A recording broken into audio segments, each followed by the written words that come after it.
What do we got up next, dude? Sister Morphine. Morphine. Sister Morphine. Wow, we got all the drug songs. We got all the drugs represented. Dude. Sister Morphine. We had some cocaine lyrics. Now we have morphine. Let's see what we got, dude. Lyrics-wise. And sound-wise. Do you think the song's gonna be really slow? Let's hear it.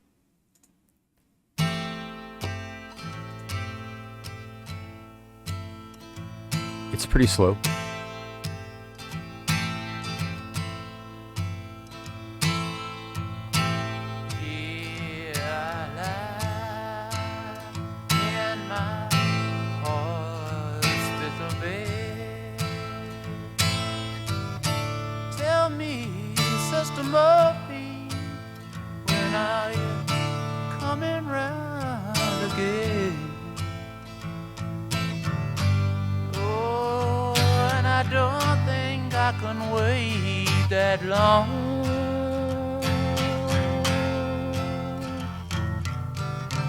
Oh, you see that I'm not that strong.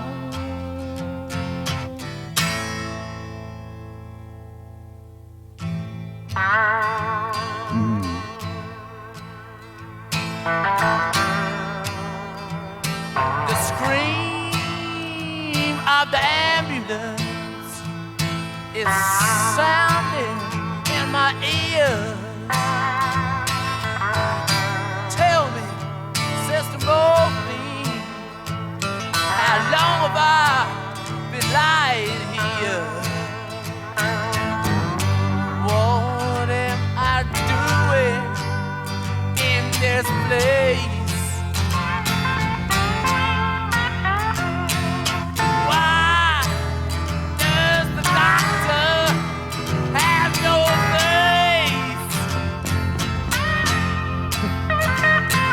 What did you just say? Oh, this must be like a dream, dude. Wow, this is scary. Sister Morphine, when are you coming around again? Oh, I don't think I can wait that long. Oh, you see that I'm not that strong. Oh, this has to be like kind of like a limbo, maybe? Like you're so effing high that you think you're dying, maybe. Just keep it going.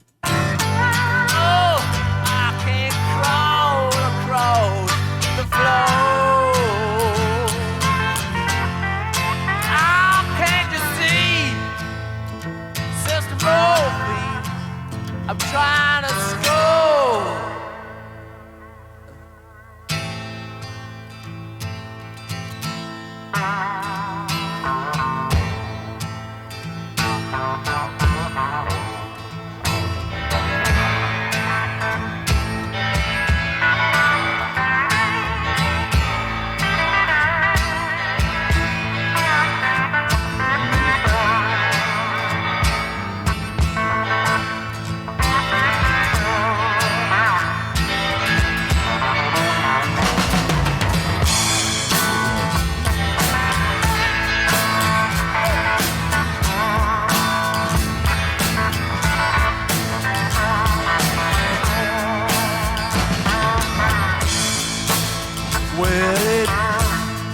Goes to show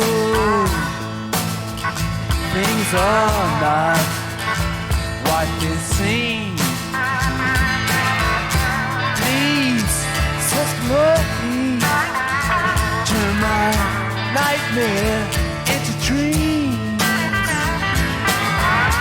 Oh, can't you see I'm fading fast? Shot will be my last.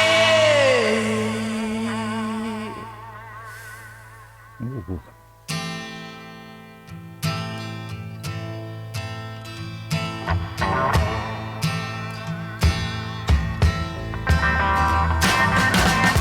Sweet cousin cocaine, lay a cool hand on my head. Come on, Sister Morphine, you better make her my bed. 'Cause you know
Sister Morphine by the Rolling Stones. That one was a lot of fun too. I really enjoyed the guitar section on this. I want to figure out who the guitarist is on this one. This was supremely Western sounding. It almost sounded like oh, I don't even know how to explain it. This almost sounds like a futuristic kind of Western with the electric guitar. I don't even know. Like a cyberpunk, no, not cyberpunk, a steampunk almost. Desert punk. I would say this is more desert punk sounding.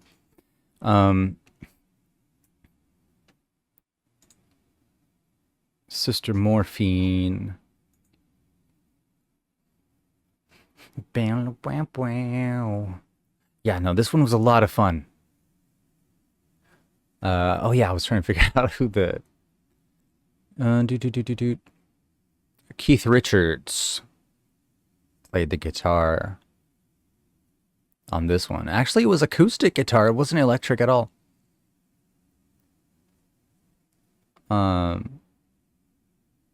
According to the wiki. Oh, that was Ry Cooder playing slide guitar. Okay, so that's why it sounded really, like, unique. I thought it was electric. It is just a slide guitar.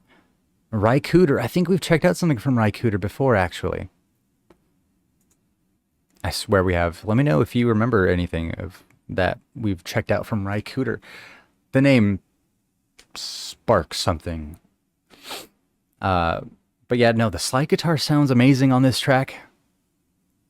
I guess it just shows how new I am to listening to slide guitar, dude. I'll be honest, like this kind of genre, right? Like kind of like dude, I've never listened to Rolling Stones or even like a lot of like country western tracks. Like it's just not where my mind has gone to. But now that I am listening to this genre, my mind is like opening up to different sounds. Dude, slide guitar is so smooth. I love how it sounds. It's so twangy too. It's so special. I want to hear more, like utilization, and like different genres and stuff. So, we're gonna move on, dude. Well, actually, no, we're gonna look up like the genius or Sister Morphine. So what people on Genius have had to say. About the first verse, people say he currently doesn't have access to heroin, and despite being hospitalized because of it, he's still thinking about his next hit. So this is in response to "Tell me, Sister Morphine, when are you coming around again?" So this is this all just means he's out of heroin. He's being hospitalized because of it. He's thinking about his next hit. He's like, oh gosh. So Sister Morphine is not a real person. It is drugs. Oh, and I don't think I can wait that long. Opioid withdrawal is living hell, and the dangerous nature of being a heroin addict due to the war on drugs, wealth disparity, etc. takes its toll on the body as well. Oh, I bet, dude. Yeah. Yeah, you know, I've only experienced withdrawal from my anti-anxiety and depression medications, and the withdrawal sucks, dude. And I'm not even on that high of a dose. So I can just imagine what going through opioid withdrawal is like. I'm glad I don't know. That seems like what hell is actually like. Verse 2, the scream of the ambulance is sounding in my ears. Tell me, Sister Morphine, how long have I been lying here? It's pretty clear imagery now that we know. Since he overdosed, he has been found and taken to an ambulance, but is now only realizing that, further emphasizing how out of it he is. Yeah, like I mentioned before, all of these songs have been so far connected to like real situations and real like humanity. And that's why I'm really enjoying this whole album so far. Nothing has been like I enjoy like fantasy like lyrics as well. Like I love Rush, right? But I mean even Rush kind of sticks to like kind of realistic things for the most part. Right? But now that I'm older, I can like appreciate these more like realistic approaches to like art. So yeah, I guess that kind of solved the riddle. This is about going through opioid. Why is that so hard to say? Opioid withdrawal. Sweet cousin cocaine, lay your cool, cool hand on my head. Using coke as like a to help during the withdrawal. Does it help? Um, um, yeah, and you can sit around, yeah, and you can watch all the clean white sheets stained red. The genius annotation. This is probably a reference to an incident on the boat to Brazil with Marianne Faithfull, Mick Keith, and Anita Pallenberg. Anita was pregnant with Marlon, Keith's son at the time, and after a few days at sea, she began bleeding badly and she panicked. She called the doctor and he eventually gave her a shot of morphine. Whoa. What? Okay.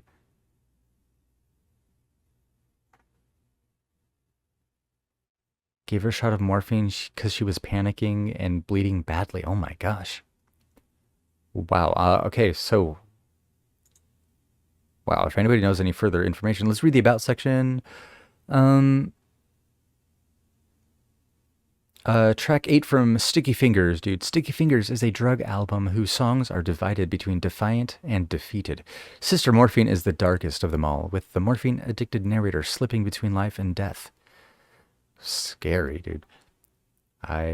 This is, like, if there's any better way to scare people away from doing hard drugs, it's to kind of listen and read these lyrics.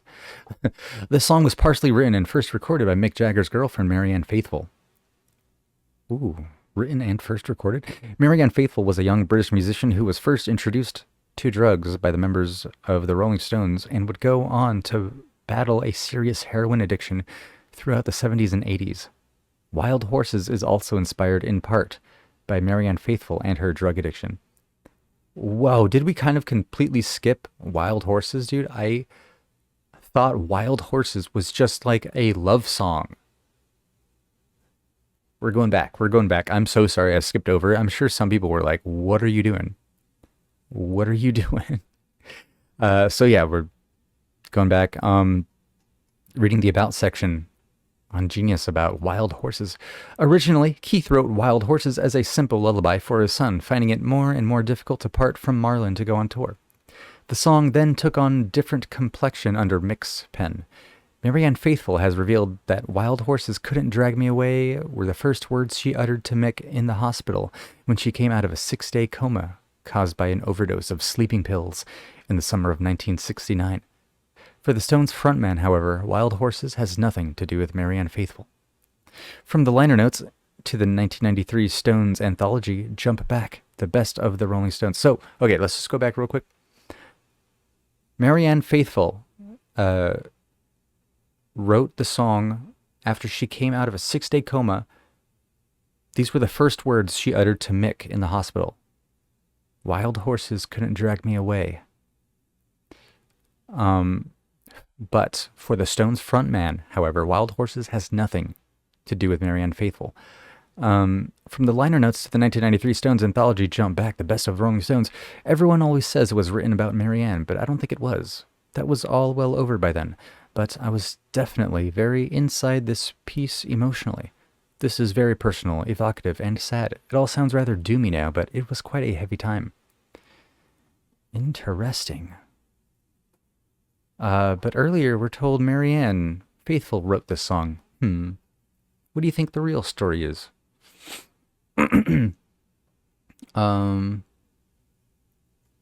So somebody else on the Genius answer section says Graham Parsons, who oftentimes receives erroneous credit for writing the song, tells the story of how he was introduced to the number in this excerpt from a 1973 interview. Graham Parsons on Wild Horses. Of all the rumors surrounding Graham's life, one you hear most often is that the Stones song, Wild Horses, was in fact written by Graham, and the Stones ripped him off, never gave him credit. So to set the record straight, I asked Graham about the origins of Wild Horses. The first time I heard it was the night after Altamont. We were all, just shaking from the whole experience, and they were leaving the next day, or at least Mick was. to take his suitcase of money to Switzerland. and and he said, I want you to hear this song, man, because I think it's something that you might be interested in. And he played me Wild Horses and Brown Sugar. And I really dug it. They recorded them in Muscle Shoals about a week, two before. And I dug it. And it was a couple of months later, I got a call from him. And he said, if I send you the master, will you put a steel guitar on it? And I said, sure, I will. You know. He sent me the master, and I got Denny Cordell to produce it. And we went into the record plant, and I got Leon Russell in there. And somebody came in with some sort of strange dust, and things just went haywire. The engineer forgot where he was, and things like that. And so they didn't use that track. And I asked Mick if we could put it on our next album if we didn't release it as a single. And he thought about it and said, all right. And then they didn't release it, I think, for almost a year after that. I don't know why. It's a beautiful song. Okay, so I don't even know who Graham Parsons is, so we have a little bit of information to dig up, dude. Graham Parsons. American singer-songwriter, right. Wikipedia real quick. Known professionally as Graham Parsons, American singer-songwriter, guitarist, pianist, solo artist. He's worked with the Byrds, Flying Burrito Brothers, International Submarine Band, popularizing what he called cosmic American music, a hybrid of country, rhythm and blues, soul, funk, folk, and rock. Not funk, folk. Interesting. So, they were buddy-buddy. So that was pretty cool. What do you think of that? Anyways, thanks for sticking around while we just take a step back and go back to read about Wild Horses. Interesting, conflicting stories about what it's about.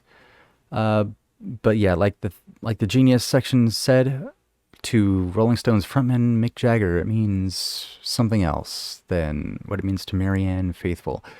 Interesting. Sure, more of what you know about Marianne Faithfull and just that whole saga. Let me show me the way to any documentary I can watch. Also, if there's something, dude, I think that's really interesting. I would love to learn more. Okay, moving on, dude, into the next track, Dead Flowers. Let's get into it. Here we go. Yo, I just want to tell you all real quick about Patreon. At patreon.com/JohnSlop, you can find full album reactions like Revolver by The Beatles, Fragile by Yes, and even the full-length film of The Beatles, A Hard Day's Night, and much, much more. So go on and think about that, and let's get back to the reaction.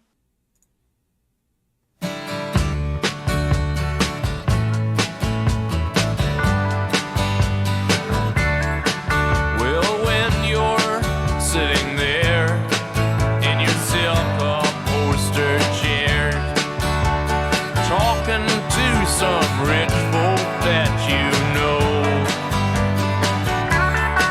Well, I hope you won't see me in my ragged company, where you know I could never be alone.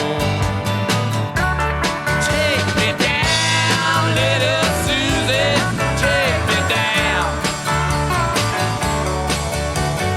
I know you think you're the queen of the underground, and you can send me dead flowers every morning.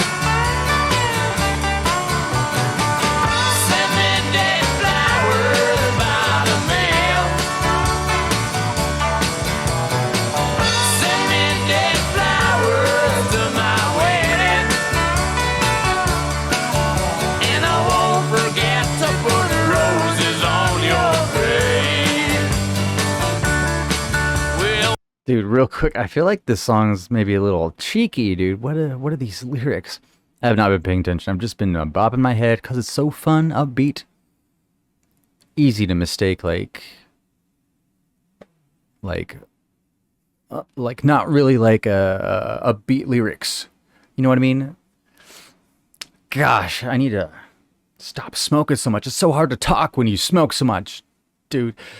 Uh, let's read the lyrics, dude. Well, when you're sitting there in your silk upholstered chair, talking to some rich folk that you know, well, I hope you won't see me in my ragged company. Well, you know I could never be alone. Take me down, little Susie, take me down. No idea what this is about so far. I know you think you're the queen of the underground, and you can send me dead flowers every morning. Send me dead flowers by the mail. Send me dead flowers to my wedding, and I won't forget to put roses on your grave. Well, when you're... Okay, we're going to go back just a little bit and just keep on listening and see if we can figure out what the heck this song's about. It seems to be about some maybe... Dude, I don't know. I don't even know. Let's just keep the song going. Well, when you're sitting back in your rose pink Cadillac, making bets on Kentucky Derby Day, I'll be in my basement room with a needle and a spoon and another girl to take my pain away. Take me down, little Susie, take me down. I know you think you're the queen of the underground, and you can send me dead flowers every morning. Send me dead flowers by the mail. Send me dead flowers to my wedding, and I won't forget to put roses on your grave. Hey.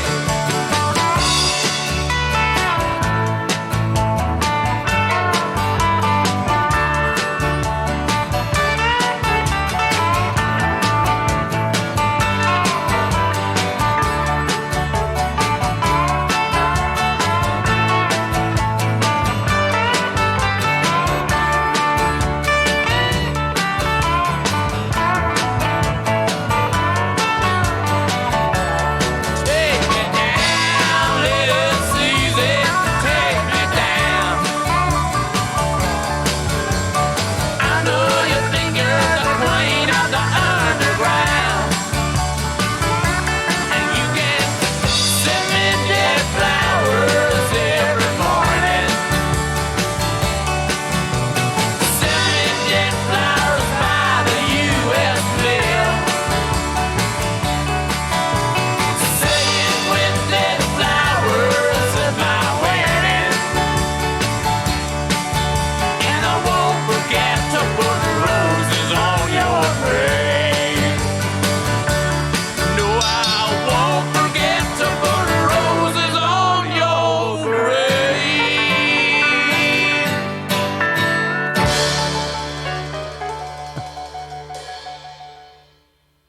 Dead Flowers by the Rolling Stones, dude. What the heck does this song mean? Let's read over the lyrics real quick. Send me dead flowers. Okay, let's start at the beginning. Well, when you're sitting there in your so-called postered chair, talking to some rich folk that you know, well, I hope you won't see me in my ragged company. Why? Gosh, where are we, dude? Well, you know I could never be alone. Take me down, little Susie, take me down. What does this mean? Dude, am I just like... Is this lingo that I just don't know? Take me down means something completely different, dude. I'm imagining he wants Susie to tackle him. Take me down, little Susie, take me down.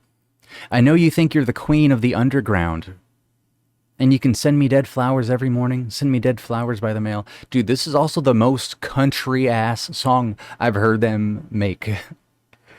Like, why did they like American country so much? It's so interesting. I mean, it sounds great, right? It's just so interesting how so many English artists were like American blues, American country. We can do that. It's so interesting. Making bets on Kentucky Derby Day. I'll be in my basement room with a needle and a spoon. No, I'm not even going to work at this song, dude. Just going to have the people on Genius work for me, dude. Dead Flowers. What do you got to say? Dead Flowers is one of the most pessimistic songs written by Mick Jagger and Keith Richards. In it, they describe a relationship in the process of breaking apart between a lugubrious man. That is a word I do not know. What the fuck does lugubrious mean? Looking or sounding sad and dismal. Okay. Between a sad and dismal man and a woman for whom everything seems to go right, who has become the queen of the underground. What does that mean, though? Maybe this is the first goth country song, suggests Rennie Sparks of the Handsome Family. As presented in many a Rolling Stones song, lyrics and instrumentation are juxtaposed in this number. I mentioned that at the beginning. You would never know. That's like the message I was trying to get across at that point when I just fumbled my words royally, dude. Great juxtaposition on the song to the lyrics, dude. On the sound to the lyrics. Jagger tells a rather bleak story set to an optimistic country and western sound. Yeah, dude. The people playing along were having a grand old time. The person playing the slide guitar, you would never know this is just a bleak song. The Stones started recording Dead Flowers on December 15th, 1969, less than 10 days after the tragedy of Altamont.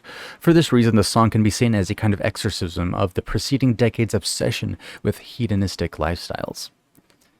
I see.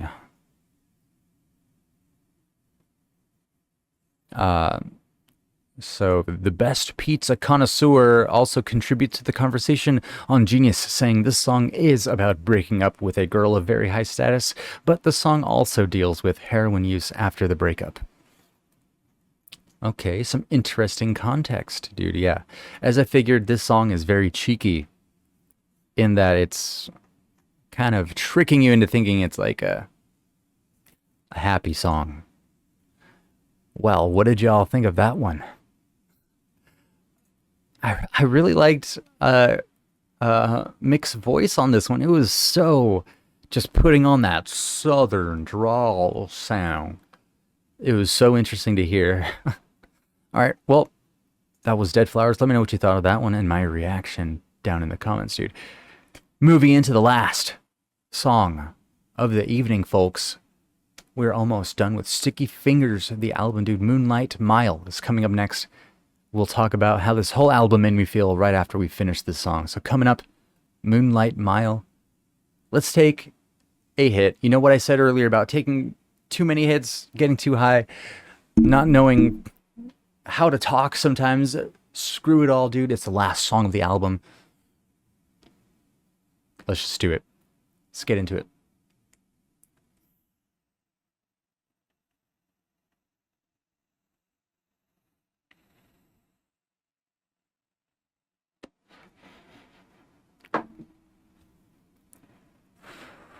Moonlight Mile by the Rolling Stones. Here we go.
Living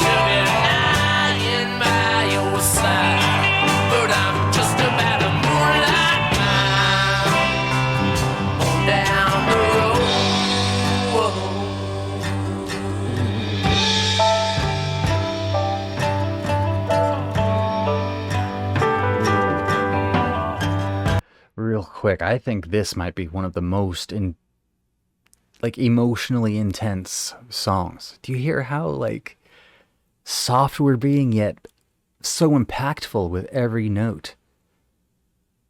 Wow. I love this one, especially like the way the acoustic guitar is being played. I love the harmonics, dude. This is so beautiful. Wow. And so far, I think these lyrics, oh gosh, honestly, learning everything that we've learned, dude, the Altamont tragedy, I feel like that's inspired so much of what this album is. Like so much like coping with drugs, so much coping with trauma with drugs, dude. Like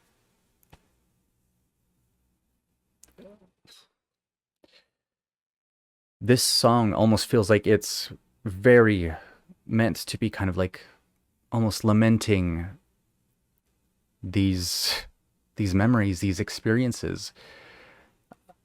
Let's just get back into it. What do you think so far?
Sister, and I'm dreaming.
beautiful ending to an amazing album. Moonlight Mile. Wow. They really know how to end a statement, dude. So, like, I have thoughts about what the song might mean, right? But, I just really want to give props to Mick Jagger's voice for just being so diverse. Like, during this whole song, he sounded so unique and different compared to each song that came before. Let's just go back real quick and hear how the song started out. See if we can figure out what makes his song, or this voice, a little different in this one.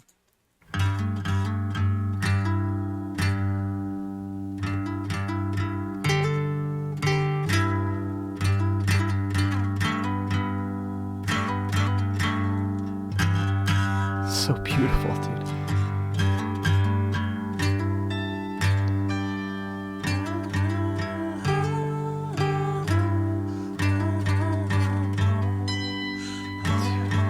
Dude, just the way we open up is already so different. It's almost like a chant. This feels just so, like, uplifting and ethereal. Let's keep it going. I want to hear some vocals. When the wind blows and the rain feels cold with a head full of snow. Jeez, do you hear how, like, folk he's making his voice sound right now? Like he's putting a lighter. Like he's making his voice sound like real interesting here. He's putting an interesting affectation. It's almost like folk, country, definitely Western. I like this song so much. This album has so many heavy hitters, dude. Wow. Mick Jagger's voice is great on this one. I'm so happy we got to listen to this album. Thank you, Gary, dude. Let's check out these lyrics and what these lyrics mean, dude. I already have some thoughts. Again, like I said at first, I believe this song might be kind of lamenting the previous, like, couple of years. Like, you know, just like the situations that have happened. When the wind blows and the rain feels cold, with a head full of snow. Coke, with a head full of snow. Coke. In the window there's a face, you know. Don't the nights pass slow, don't the nights pass slow. The sound of strangers sending nothing to my mind. I take that as, like, other people mean nothing to me. I don't care about them, dude. This tells me whoever's writing feels a little lonely. A lot lonely. Just another mad, mad day on the road. This tells me this is them, like, touring. I am just living to be lying by your side. Maybe a lover, writing to a lover that you can't be with in the moment, but I'm just about a moonlight mile on down the road. A moonlight mile. What do you think a moonlight mile means? So I'm thinking a moonlight mile has something to do with maybe drugs. Maybe. Made a rag pile of my shiny clothes. Gonna warm my bones. Gonna warm my bones. I got silence on my radio. Let the airwaves flow. Let the airwaves flow. Oh, I'm sleeping under strange, strange skies. Just another mad, mad day on the road. My dreams is fading down the railway line. I'm just about a moonlight mile down the road. Yeah, yeah. I'm holding, sister, and I'm dreaming. I'm writing down your moonlight mile. I'm hiding, baby, and I'm dreaming. I'm writing down your moonlight mile. I'm riding down your moonlight mile. Let it go now. Come on up, babe. Interesting, dude. We have to go to Genius. See what people have to say. On Genius, somebody says, one of the more poetic Jagger compositions. Moonlight Mile thematically expresses a train passenger's sense of solitude. The narrator's loneliness is evoked by the absence of a lover, subtly symbolized by the moonlight, untouchable, yet illuminating. Okay, so no drugs. Well, at least not that I know of. At least yet, right? Okay, so it seems pretty like wholesome actually. Uh Beautiful, dude. It's a very touching song just of how like it evokes those lonely feelings. Everything is echoing so much. I mean reverb. In an interview with Mark Myers on Wall Street Journal in 2015, the Stones singer said that Moonlight Mile was written in a songbook I carried around when we were on tour in the summer of 1970. I was growing road weary and homesick then. I'm sure the idea for the song first came to me one night while we were on a train and the moon was out.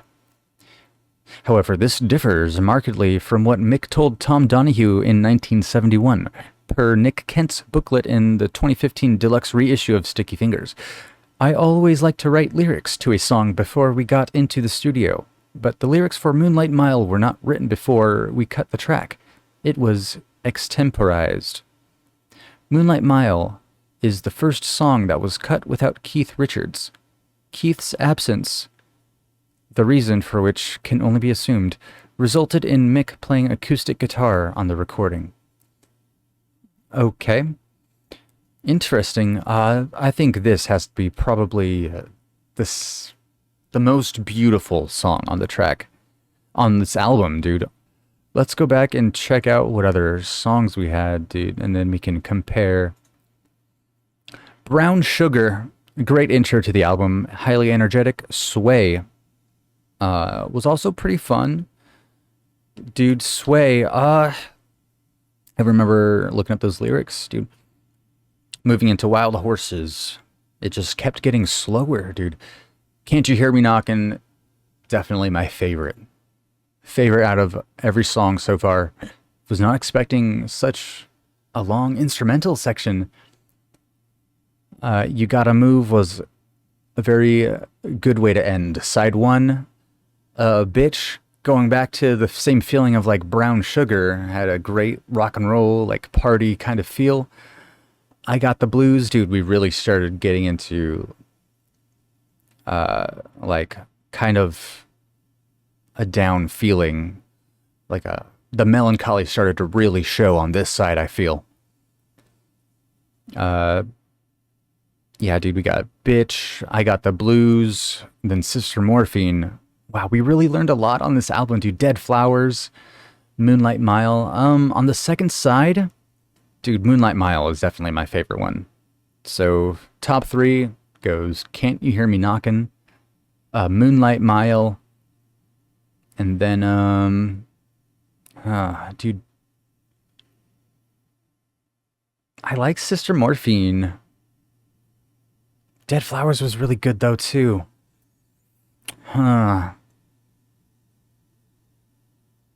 Dude, it's really hard to pick. It's really hard to pick. So, Can't Hear Me Knockin', number 1. Moonlight Mile, number 2. Yeah, I think Sister Morphine is gonna get number 3.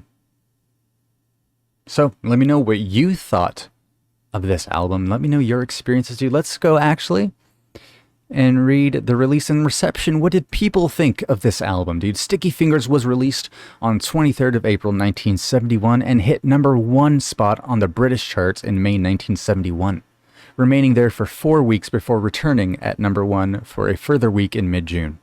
In the US, the album hit number 1 within days of release and stayed there for 4 weeks. The album spent a total of 69 weeks on the Billboard 200.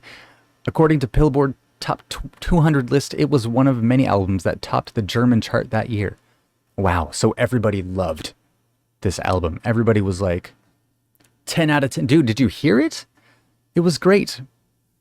It was so chocked full of like humanity. I couldn't ignore anything. Like, it was amazing. The bass was prominent. The percussion was nice and lively. Mick Jagger's voice, one of the stars, dude. We got Mick Jagger's voice and the guitar work, and the lyrics, dude. Have to Take a Spot is also one of the many like eye-popping elements of this. Like, we just learned so much about like American history too. Well, not American history, just music history. Why did I say American? Yeah, my bad. But let's keep on reading. In a contemporary review for the Los Angeles Times, music critic Robert Hilburn said that although Sticky Fingers is one of the best rock albums of the year, it is only modest by the Rolling Stones' standards and succeeds on the strength of songs such as Bitch and Dead Flowers, which recall the band's previously uninhibited, furious style. John Landau, writing in Rolling Stone, felt that it lacks the spirit and spontaneity of the Rolling Stones' previous two albums and, apart from Moonlight Mile, is full of forced attempts at style and control, in which the band sounds disinterested, particularly on formally correct songs, such as Brown Sugar. Interesting that some people were like, oh, they're trying too hard. Well, I don't have like a frame of reference, dude. This is kind of my first to jump into Rolling Stones, so this all sounds great to me. I think they did a good job of maybe coming off, maybe like they weren't trying to come like be all prim and proper and practiced. I thought it had a great amount of diversity, but hey, I can't. This just gets me excited to listen to their previous stuff, because I mean, if people were saying this is tame by their standards, then I mean, only greatness is to come from their previous work. So I can't wait to jump in. So what do y'all have to say about it, dude? What did y'all think? What song was your favorite? Let me know what you thought down in the comment section. And if you're watching on YouTube, make sure to go on over to patreon.com/JohnSlop to watch the full unedited version of each individual album I ever listened to, dude. That's if I listen to it in a full session, which I decided to do for this one. So again, that's patreon.com/JohnSlop. So thank you again, Gary Milstead. Thank you again to all the Patreon members who make this possible. And yeah, I'll just talk to y'all in the next one. Peace.